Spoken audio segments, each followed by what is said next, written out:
Hello guys, welcome to Rocking Abraham. We're going to be talking about the Bible today. What are the women supposed to be like according to the Bible? Okay. I'm going to talk about Titus 2:5. Okay, let me read it from here from my holy book. Okay. Titus 2:5.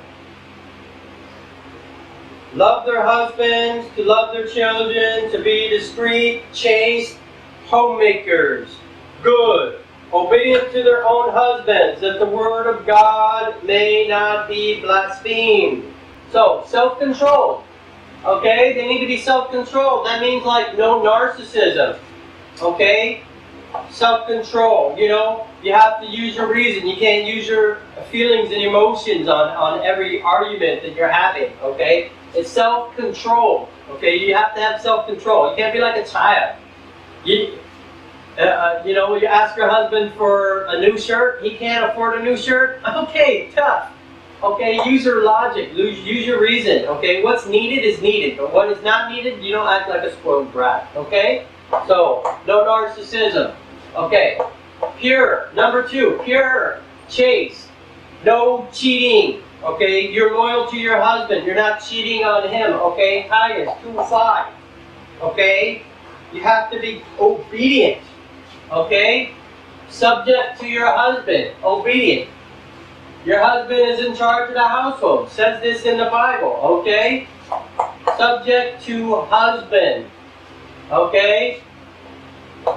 Over here, we have kind. Okay? You need to be kind.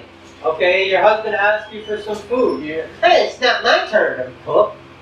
Your husband gets home from a long days of work, okay? And he expects you, baby, can you clean this house? It's a little bit dirty. I'm tripping all over the toys. You know, the kids are running around, and oh my gosh, I have such a headache. Instead, as a wife, you're like, hey, I've had a long day. You get your ass up and get your own food. You clean up this mess. No, what have you been doing all day? Is that kind? Is that kind to your husband? Okay? Is that really kind to your husband? You know he's been working, he's trying to bring home the bacon, he's trying to put a roof over your head. He's probably had bosses yell at him all day long because he's done something wrong. He's not working hard enough or whatever. And now he has to come home to you complaining that he doesn't do enough around the house.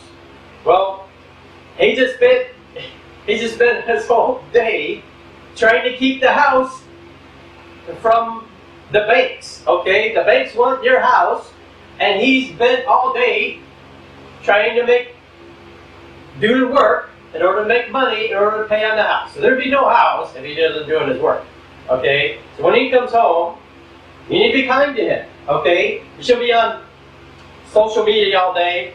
You know what? My husband's so lazy. He don't do nothing. He don't do nothing. Oh my gosh, he said, blah, blah, blah, blah, blah, blah. You know my husband? Blah, blah, blah, blah, blah. Okay, that's not kindness. You're on social media gossiping about your, maybe you go to the next door neighbor. You know my husband, take out the garbage today. Well, where's your husband? No, he's at work. Okay. Maybe that's why you didn't take out the... Yeah, he should take out the garbage anyways. Okay.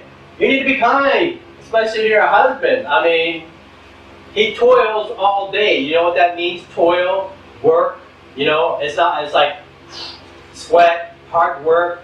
He comes home. He expects a nice, kind atmosphere. Okay? That also means not talking or gossiping about your husband and the problems you're having in the relationship and things like that. Okay, so those are working against your husband. Okay, and his authority in the relationship.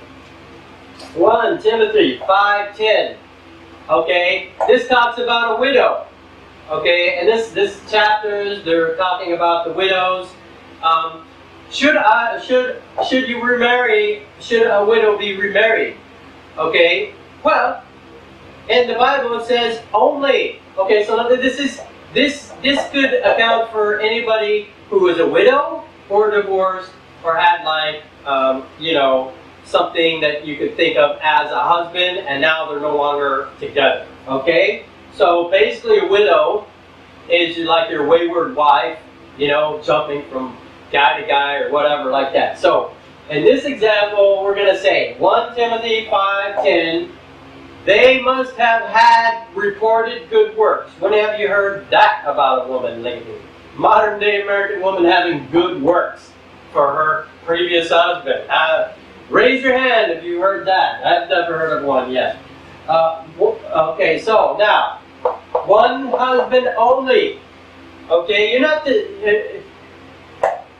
Should I marry a girl that's had like 10 husbands, 10 guys? No. Okay, 10 living partners, whatever. No. It says she only had one. In the Bible it says you're not to remarry a widow unless she's only had one husband and has done good works. She's brought up children. If she has not brought up children, you shouldn't remarry that widow. Okay? That wayward wife. Okay? She's lodged strangers. Okay? This is what they did back in that day. Sometimes people were passing by, from town to town, and there really weren't all these many hotels and inns and things like that back 2,000 years ago. There really wasn't something like that. So that's kind of like old news. Okay. And same with this one. Wash clergy feet. Although I have lodged strangers before, and I know other people who have lodged strangers as well. So it's not uncommon, but it's not. It's rare. It's kind of a rarity. Wash clergy feet. Okay, that's kind of old news. Back in the day, they had sandals. They didn't have socks and shoes. Their feet were exposed to the dirt and dust and the grime of everyday life, walking around. So washing your feet was something you had to do regularly to keep your feet clean and to prevent infections. Because without your feet, you can't get anywhere. So they regularly wash their feet multiple times in order to, because that was one of the most important parts of the thing. So nursing afflicted or sick. So they will nurse people back to health, things like that. But not in all cases. There are some women out there who don't care if her husband's sick. Just go to the hospital and take care of it there. Like she won't get you water, she won't make you soup, whatever. So you have to be on the lookout for some of these bad things. Okay, do not marry her unless she had good works. She only had one husband. She brought up children and nursed afflicted sick. 1 Timothy 5:14. A woman ought to marry, bear children, manage a house, and be a nuclear housewife. Okay? Because she needs to be above reproach. Okay? Other people, oh, look at that girl. She's just like a slave or something inside the house. No. You need to be above reproach. So whenever someone's talking bad about you like that, you need to say, no, I love my job. I love what I'm doing at home. I'm raising my children to be good people.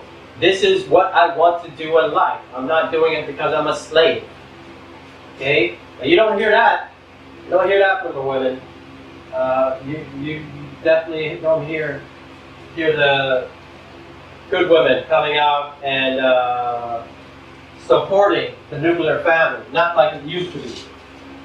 Okay, so let me just read you what it says in the Bible. Okay, so this one here, 1 Timothy 5:10, it says in the Bible, okay, so do not let a widow under 60 years old be taken into the number, and not unless she has been the wife of one man, well reported for good works, if she has brought up children, if she has lodged strangers, if she has washed the saints' feet, if she has relieved the afflicted, and she has diligently followed every good work.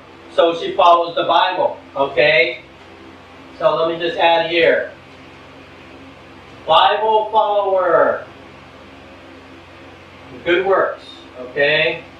Bible follower. Okay, Timothy 5:14. Okay, let me read that one. Therefore, I desire that younger widows marry, bear children, manage the house, give no opportunity to the adversary to speak reproachments. Okay, so the nuclear housewives in America have allowed feminism to attack the nuclear family, but they have let them talk shit about them. Reproach means like talk shit, okay? So, talking back. So, the nuclear housewife is not supposed to have others talk shit about her, and she's supposed to confront those that do, and she's not doing that. Okay? That's the most obvious right there. Okay? I think the last person who has said something about this was Lauren Southern. Okay? I don't think she's even married. Okay? So, you're supposed to be above reproach. You should be on social media telling those feminists to shove their ideas up their ass, that you love your kids, you love your household, you love the life of raising children, and it's not slavery to you because you have chosen that life. Okay, not only for God, but your family and for your children as well. So it's not completely and entirely selfless. Okay, it's a sacrifice. I mean, everybody has to make a sacrifice. If a guy goes to work to support a family, he's sacrificing. If a guy could just sit on his ass all day and keep his house, and the banks could never take his house away, he would do that. Who wouldn't do that? Okay? But that's the way of life. Everybody has to sacrifice something. Men are working and women are working in the house. That's the sacrifice. Okay? We're going to go with 1 Timothy 5. Okay, I'm going to go over a couple of here. There's 6. 1 Timothy 5:6, 1 Timothy 5:9, 1 Timothy 5:11, 1 Timothy 5:12, 1 Timothy 5:13. Okay? What to reject? What to reject? Okay? So we're talking again about those widows that have been with the man before. They now have what kind of attitudes to reject? Not to marry them again. Okay? Reject the pleasure seeker. Okay? Reject the pleasure seeker because they have a solipsism and narcissistic attitude. Okay? Exile them, okay, unless 60 plus. Okay? If they are younger and they are in this category of being like whores and harlots, they shouldn't even be, we shouldn't count them among us. So that means basically the Bible just tells us we need to exile them completely out of the community. So, exile unless 60 plus. Not to be counted. Okay? They're not to be counted. Not to be counted. Okay? And then they have number 3 here. It's wonton against Jesus. That was like, what's wonton? That sounds like Chinese. That's like a Chinese food or something. A wonton. That tastes pretty good. Okay, no. Wonton in English means sexually immodest. Okay? Sexually immodest. What does that sound like? Promiscuous. Whore. Harlot. So, they're whores and harlots against Jesus. Okay? Sounds like feminism to me. Okay? Yet they desire marriage. Again, this sounds like feminism to me. They're desiring marriage because they want a paycheck, they want an ATM, but yet they're whores. They're pleasure seekers for themselves, not for the husband, not for raising a family. And also, they become idle and lazy. Idle. They become idle and lazy inside the house, okay? They won't do gardening work, they won't be doing very much cleaning, they won't be doing stuff like that. You are out working, toiling 8 hours a day, and you come home and find out your wife has toiled maybe 1 hour, okay, or 2 hours. How is that fair? That's not fair. So, becoming idle, okay? They jump house to house, jump house to house. What does that remind you of, okay? Earlier, I was talking about the widow, right? And And you think all this Timothy only applies to widow. But does that sound like a widow? The one that jumps house to house? That sounds like the wayward wife, okay? The wayward wife, the single woman, the single woman who's had domestic partners, the live-ins. Okay? So this applies to all three categories. The one category, the widow. The two, the wayward wife, and three, the single live-ins. Okay? So this is applying to all women right here. Jump house to house because they're doing that. So we reject the women because they jump house to house. Okay, you're not allowed to marry them. Okay, gossips. Okay, how many of you know that the women are gossiping behind your back or behind other people's back? How many of them get on social media? They're searching for a guy as a backup plan. 50% of women, according to psychologists, are online, and you should check out my other videos if you want to know more information about this, are online trying to find a backup plan in case the plan fails with you, and she doesn't have the ATM anymore with you, she doesn't have the provider with you, she has somebody on the back burner, ready to jump into his house and into his bed in order to maintain her lifestyle. Okay, so this is. Does that sound like prostitution to you? Yes, that does. Because in Leviticus it tells us not to marry prostitutes, and 1 Corinthians 5:15 and 1 Corinthians 6:15 and 6:16 tells us not to marry the harlot. Okay, so in both instances we're not supposed to marry these people, and in here as well. Okay. So here as well, it's telling us not to marry, what to reject, and the kind of behaviors, so that we don't marry them or accept them into our community. Okay? So, social media.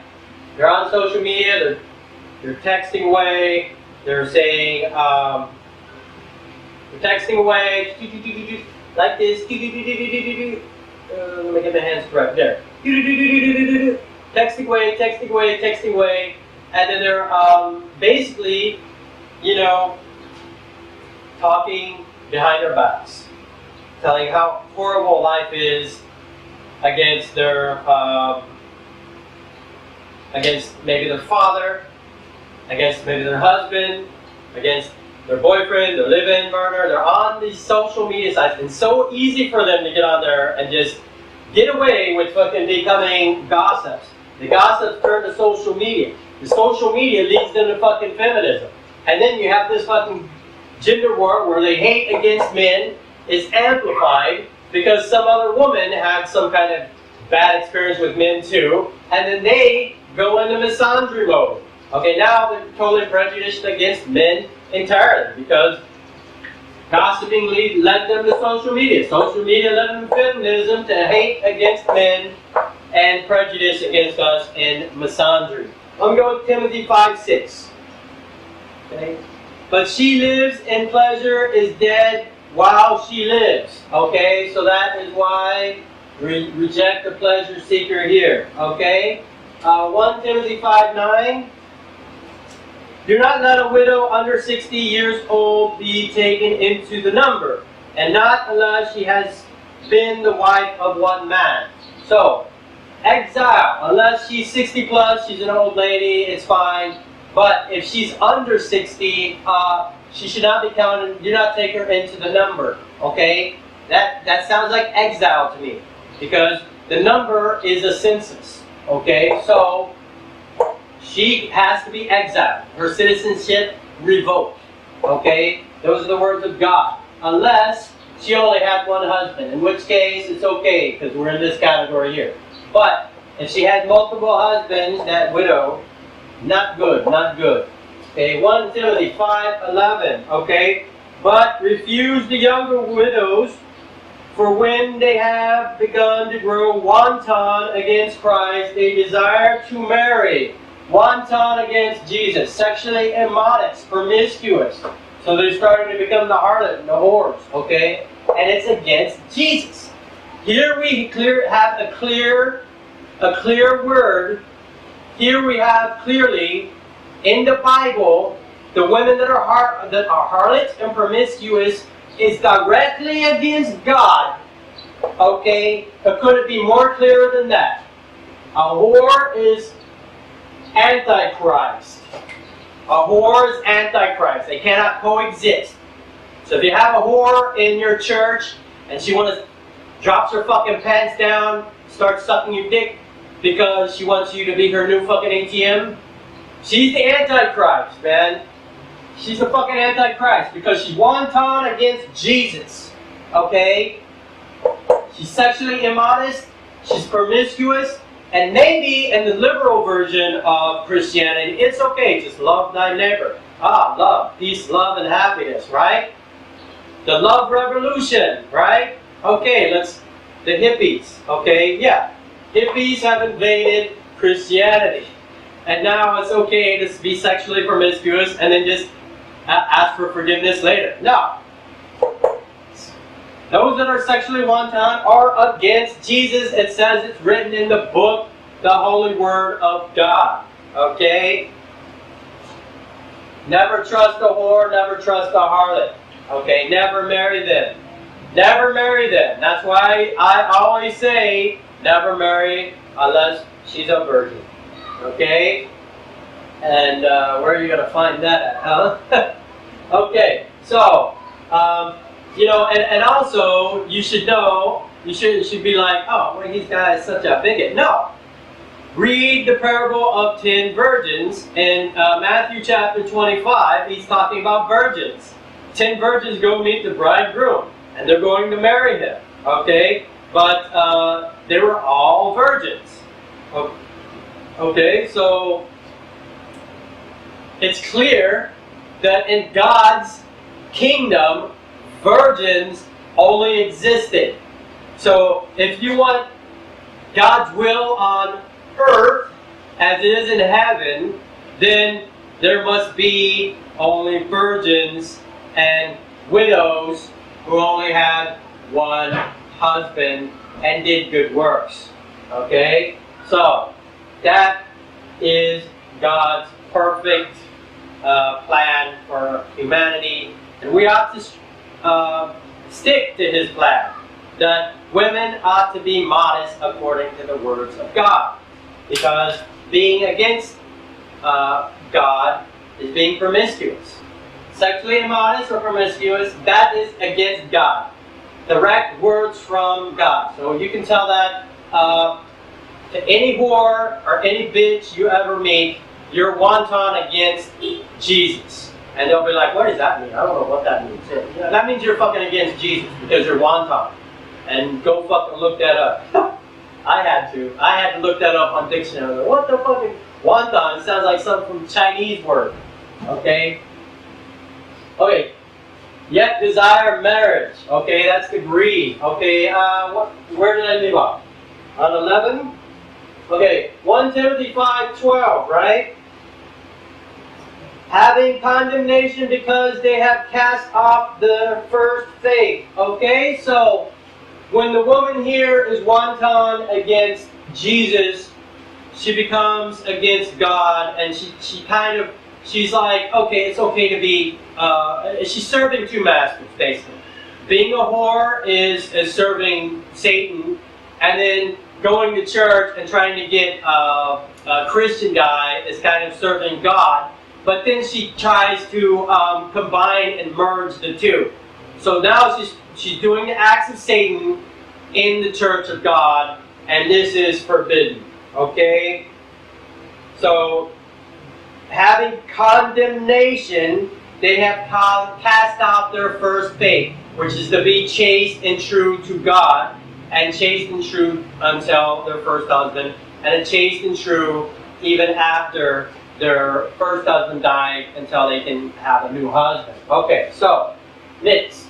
1 Timothy 5:13, okay? And besides they learn to be idle Okay, lazy. Okay. Wandering about from house to house, jumping house to house, you know. A girl's going from this house to the next house to the next house. When this guy gets fed up with her, okay, she's on to the next house. When that guy gets fed up with her, on to the next house.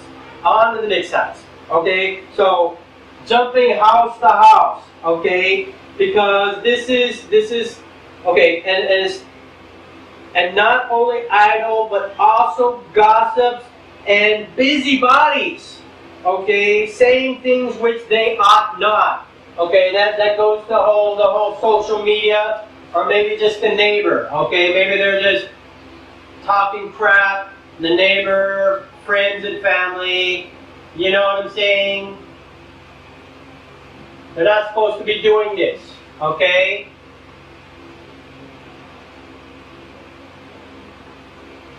They're talking to the neighbor, they're talking to friends, they're talking to your family. Okay?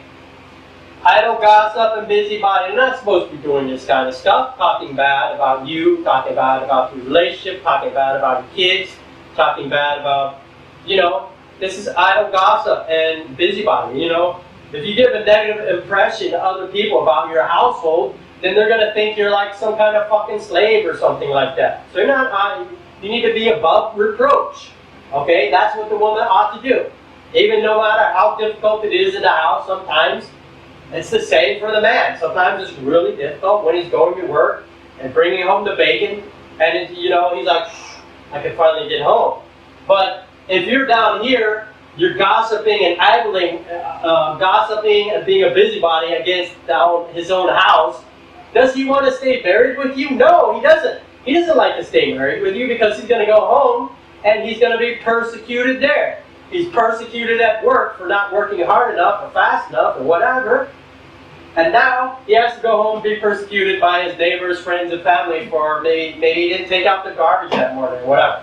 So if it's an accident, it's an accident. But if things are really falling apart where you're a busybody against your own husband, something's seriously wrong with you because you need to be above reproach. Okay? Because institution of marriage needs protection from the women itself. Because women need to know that the institution of marriage is good and not bad. And that's why so many women on social media and stuff like that got on there. And you should really check out my other videos. But only 41% of females are married in the fertile age. The ones that are like 15 to 45 years old, only 41% of them married. 2010. That's not a lot. And that's not everybody, not all of them having children. Okay, only 33% of the women in the fertile range, 2010, were having children. Okay, so that's not; those are really low numbers. Okay, this is because other women have thought that marriage and all that other stuff, and that they are slaves in a marriage, okay? But they should be, the others should have come out and said, no, we're not slaves. It's what we want. This is perfectly fine. What are you talking about? I'm perfectly happy, blah, blah, blah. But these people down here, the gossips, were saying how horrible things are in a relationship and marriage and things like that. So let's just use the guys for like resource extraction. Let's just divorce rape them and family court. And they're getting away with it now, okay? So, what is a woman supposed to be doing? Okay? Go back. This is the rejection list. Okay? This is all the rejection list. Okay? Okay, let me just, okay. Alright.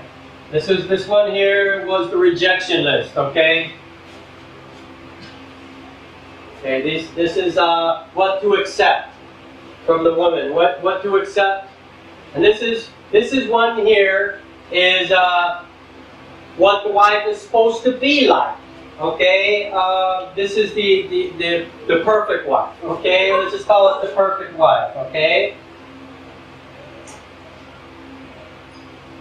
Now they call the perfect wife more precious than a ruby. Okay, so Proverbs 31, okay? She ought to be trusted by her husband. That means that she's not going around his back, getting on social media, trying to find a second, a guy on the back burner, just in case her current relationship is going in.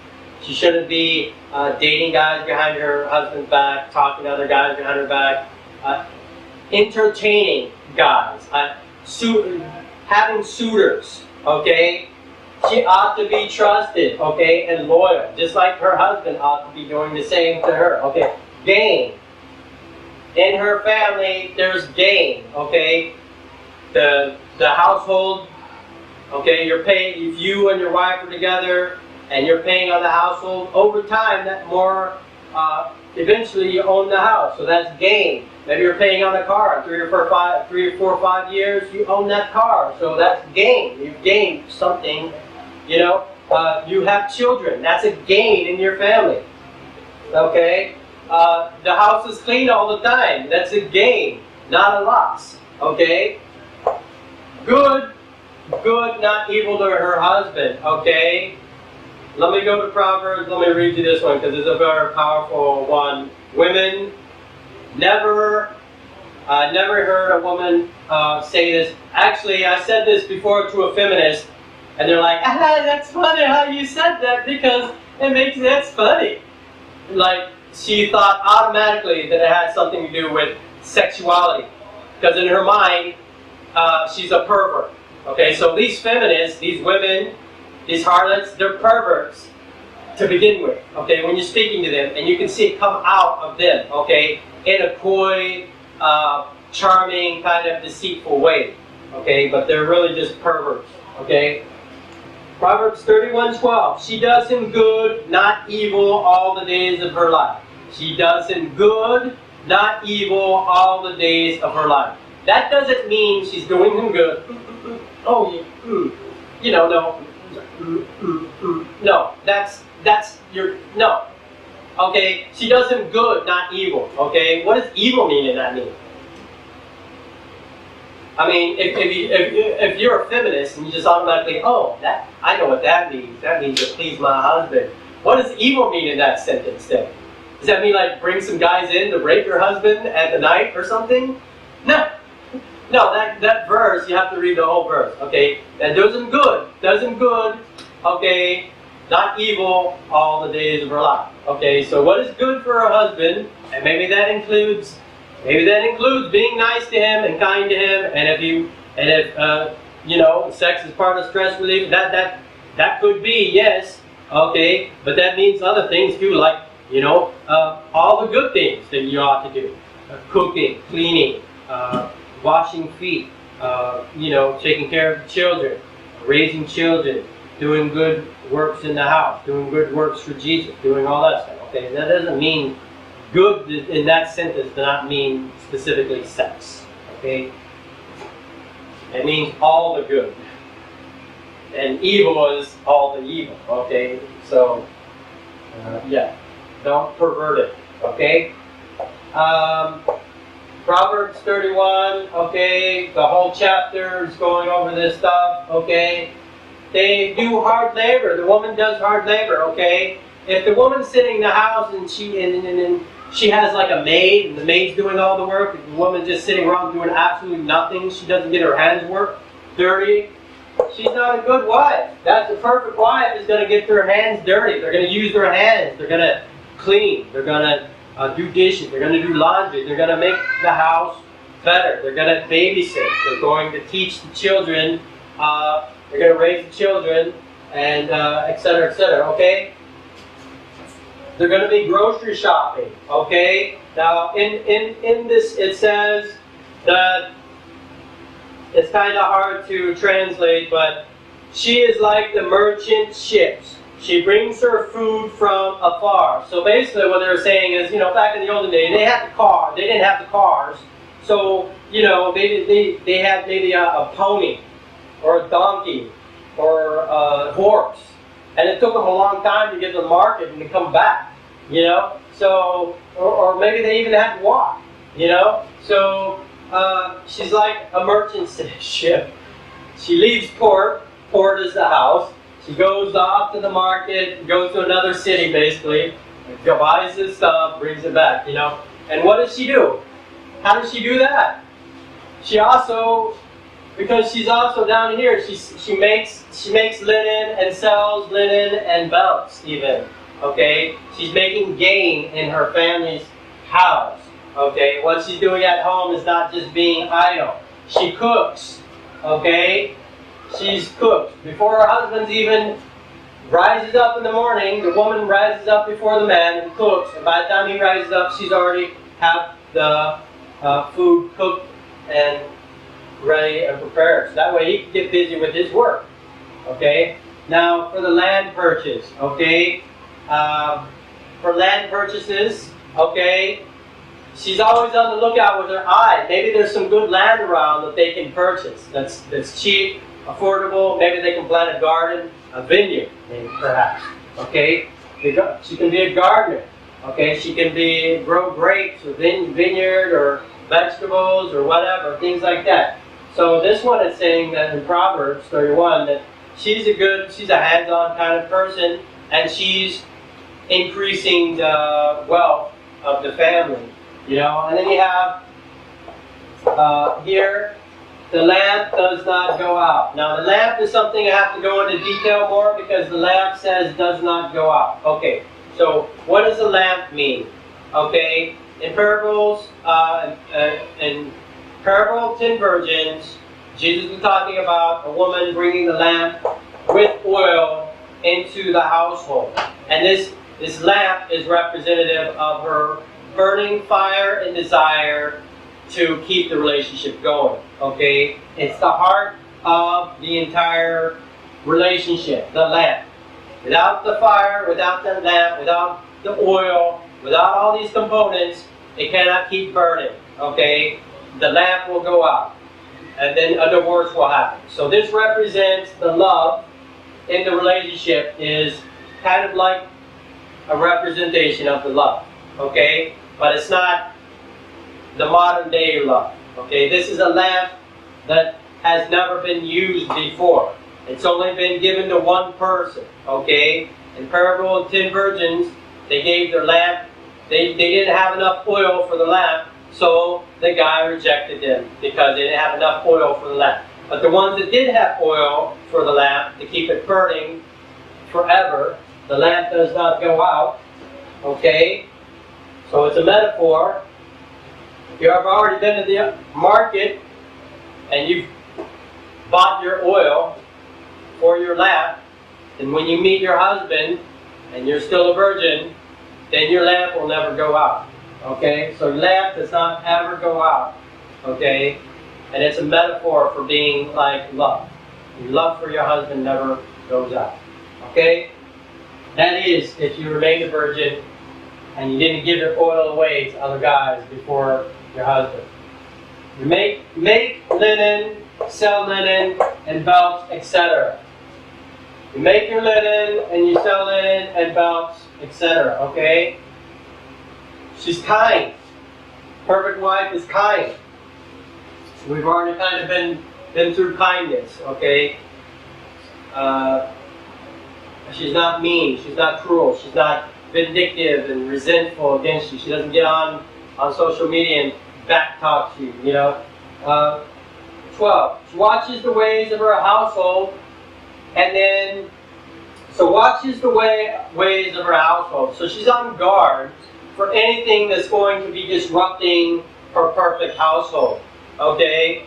Someone's talking shit. Your neighbor's talking shit about your household. Maybe they're saying, oh, look at that girl. She must be just a slave at home. Always. Watch the ways of your household. Okay? You need to be on guard. You need to defend against that. Okay? If that's truly what you want to do, is be a good wife, then you also need to be, and for God, you need to watch the ways of your husband, which means defending your ways of your household as well. Okay? He's not idle.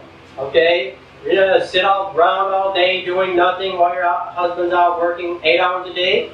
And maybe he's spending 2 hours a day in traffic, traveling. Okay? Getting to and from work. Okay? So that's like 10 hours a day for the guy. He doesn't want to come home and see that his house is a mess. See that you've done nothing. What's he paying for? What are you doing? What are you contributing? So, what is all this? This is all means in conclusion. Okay? In conclusion, you don't destroy a relationship, you help build it. Okay? You're constructive. Okay? Constructive. Constructive, not destructive. Constructive, not destructive. Proverbs 31:30.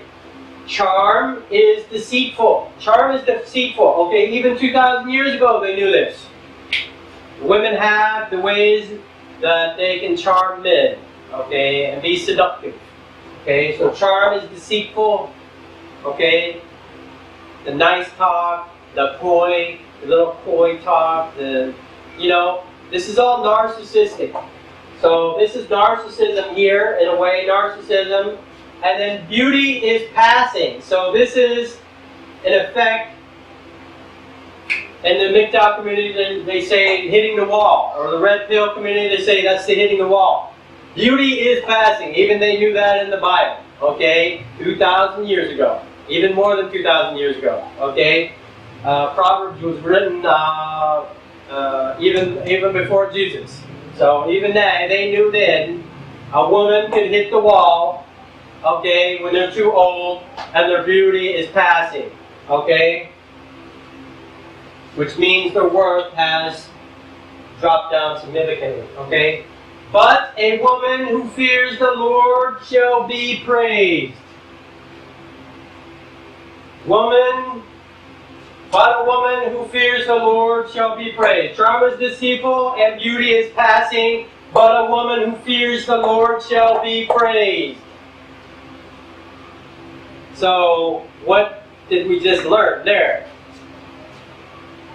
A good woman who fears the Lord and does all of what the Lord is telling her to do and not to do, okay? This is the not to do list, okay? And there's more verses in there too. Okay, there's more verses in there in the Bible, like not usurping the authority of men. Okay, you're not allowed to teach or usurp the authority over men. Okay, so there's lots of other passages in the Bible too, such as the man is head of the household, the husband is head of the household, such as you ought to obey your husband as to the Lord. Okay, these are all passages in the Bible, okay, about what the woman ought to be like, okay? The good woman. Woman who fears the Lord shall be praised. Shall praise them. Praise the Lord. Hallelujah!